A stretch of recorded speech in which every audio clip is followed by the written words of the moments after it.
Yes. I was neither an Italian, but I was neither an Aussie. Yeah. The Italians, would refer to me as an Australiano.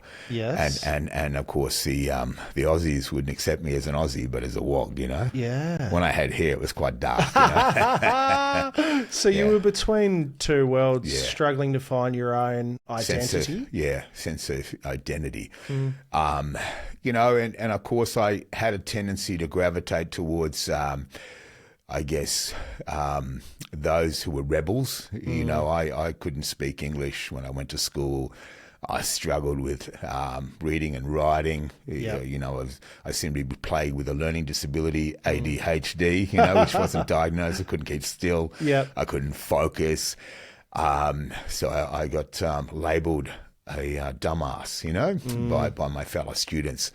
But in time, I morphed into a badass. Yeah. Because it was better to be seen as a badass than a dumbass. Yeah. And of course, getting involved into, groups that were into heavy drinking. I sort of very quickly resonated with the Aussie drinking culture, and partaking of certain substances. Yes.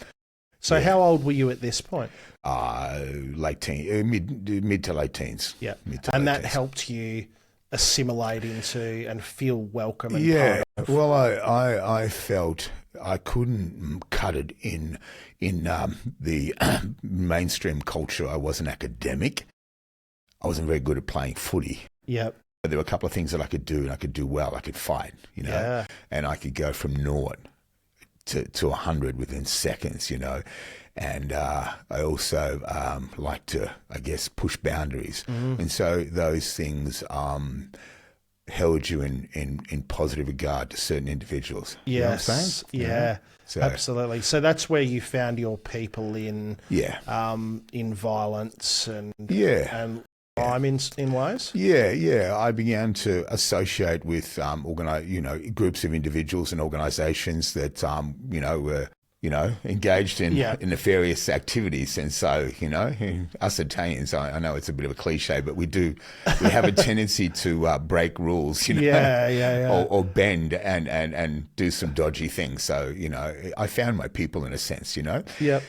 It's very important for people, for human beings, all of us to be accepted, be valued and appreciated.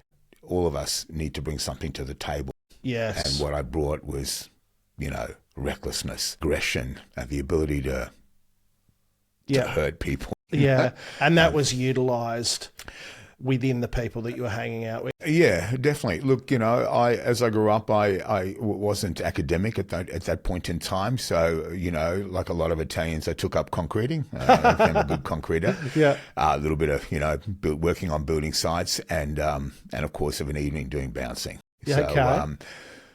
So I needed something to keep me going because often I'd be working until the early hours of the morning and then I'd have to be on a job site within 2 hours, concreting, working my butt.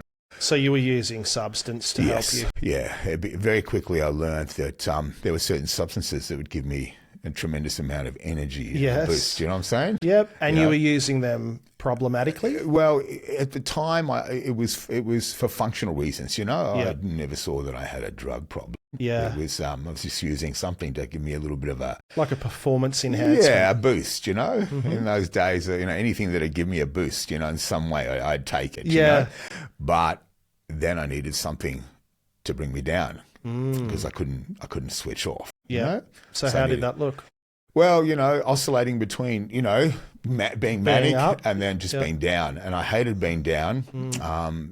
So I'd always have to take something to boost me up, So and were you training at this time? I was doing a lot of fighting. I was, it wasn't, lifting weights, that sort of stuff, because as a bouncer, and I did quite a bit of bodyguard work for certain businessmen. Individuals. Yeah. Colourful identities. Yes. So I needed to, be on top of my game. I needed to be able to deliver when the shit hits the fan, so to speak. And drugs at the time were not a problem. So I thought. Yes. I didn't see myself as having a drug problem. It was assisting, with the work that I was doing. Yeah. And it wasn't a problem. I was a functional drug user until it no longer, it no longer worked. It became problematic,